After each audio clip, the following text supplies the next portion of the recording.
Over the next few weeks or so, we're going to be hearing in our gospel readings what are called the hard sayings of Jesus that are given to us in the Gospel of St. Luke.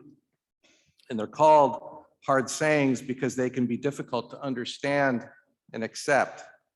And today's gospel is one of them. Now, before I get into today's gospel, I'd like to tell you a little story about my brother, Joe. Joe is 7 years younger than me, and when he graduated from high school, he had absolutely no idea what he was going to do from then on. No idea at all. His big interests were his love of girls, soccer. He loved dogs, being around people and hanging out with his friends, and I think he hadn't grown to like beer by that time, but it was soon to come.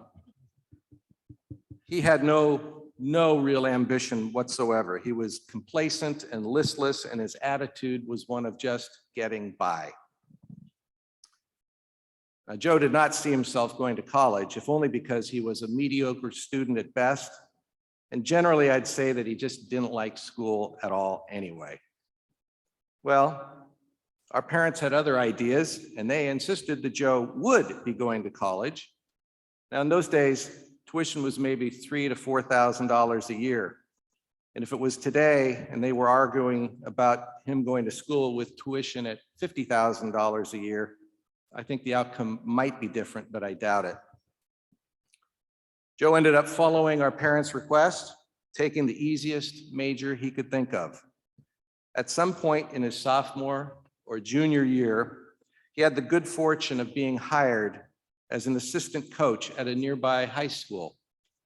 And that experience was transformative for my brother, and it led to an overwhelming desire to become an educator, which both of our parents were. And so he changed his major and began working as hard as he could. And he graduated and he became a teacher, and it was just right over here at Whitaker before it was torn down. Joe would go on to get his master's degree, and he ended up getting his credentials to be an administrator, which is the equivalent of another master's degree. And before he retired from Portland Public Schools, he had served as principal at 2 grade schools in Portland, and he's currently now the principal at one of our Catholic grade schools here in Southeast Portland. Now, that's not bad for a guy who started out with zero talent and even less ambition. But my brother today is one of the most giving, hardworking, and dedicated men I know. In many ways, he's my hero. Actually, I have 2 brothers that are my heroes, but I'm only talking about the one today. Now, I tell you that story because today's gospel speaks to Jesus' advice to us that we shed our complacency and any attitude of just getting by. In other words, in order for us to be successful, to enter the kingdom of heaven, we have work to do before that can become a reality. Now, today in our gospel, someone asks Jesus if those who would be saved would amount to only a few people.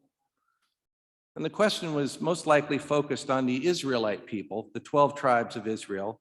And what the person was really asking is whether all Israelites would be saved, or will there only be a small portion saved for the kingdom of God? Jesus does not answer that question right away, directly anyway, but he says that many will try to enter the narrow gate, but they won't be able to enter because they won't be strong enough. Now, just for a minute, I want you to think about some stores on Black Friday, the day after Thanksgiving, before COVID hit. Or think about Disneyland on a very busy day.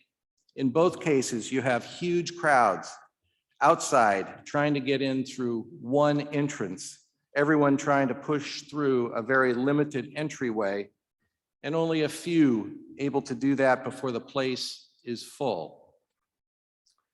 Now, that's a pretty sobering image when you realize that we're talking about heaven here. And then Jesus tells a short parable about the homeowner who's knocked who has locked his door at a certain point. Now, this is likely the image of a feast or a banquet that the homeowner is holding, and late arrivals are banging on the door, wanting to come in. The owner responds to them that he does not know them, that they're strangers to him. And then he calls them evildoers. They do evil things. And even though they ate and drank with him and listened to him preach, well, that just wasn't enough, though it is part of it. And Jesus is quite clear. His guests have to have a relationship with him. In other words, he has to know you, but you have to leave your sin behind and enter a real relationship with him. And that means believing in him, calling him Lord, and also obeying him by not doing evil things. And for the people who were listening that day to Jesus, Jesus was telling them that it isn't enough to be part of the Jewish bloodline. In our day, he'd say it isn't enough to be a member of the church. You have to do the will of God, and that means knowing and loving and obeying God. Jesus today is drawing our attention to the possibility that we can exclude ourselves from the kingdom of God. And it's clear that the one attitude that we should avoid is complacency. In order for us to make it through that narrow door, we need to build up a certain level of focus and concentration on God, on knowing, loving, and obeying God. And that's because having that kind of relationship leads to our being able to allow ourselves to be drawn in through that door. A superficial relationship with God and even a mild interest in God are just not enough. Now, I'll grant you that some of this is hard to understand and accept, and today's gospel can sound maybe a little harsh to our modern senses. But part of the reason for that is, in a sense, that today's gospel is only a very tiny selection from the much larger book that St. Luke wrote. Elsewhere in Luke, and the other gospels as well for that matter, we learn that we can never, ever underestimate the length and the breadth and the depth of God's love for us. And nowhere is that more evident than in the self-giving love that Jesus undertook for us in his passion and death. And for that reason, we should not speculate who is in and who is not in the kingdom of heaven. What really matters for us is that we develop an attitude that permits us to appropriately respond to the extraordinary generosity of God's love by striving to enter through the narrow door that God places before us. When we place ourselves in a position where we can begin to rely on the Lord's help while making every effort to be loyal and loving and obedient to God, he will assist us as we move along so that we can reach and enter that door. Even for late bloomers like my brother, there's always hope. And our constant prayer should be that if we're not doing the will of God, that he will help us do it himself.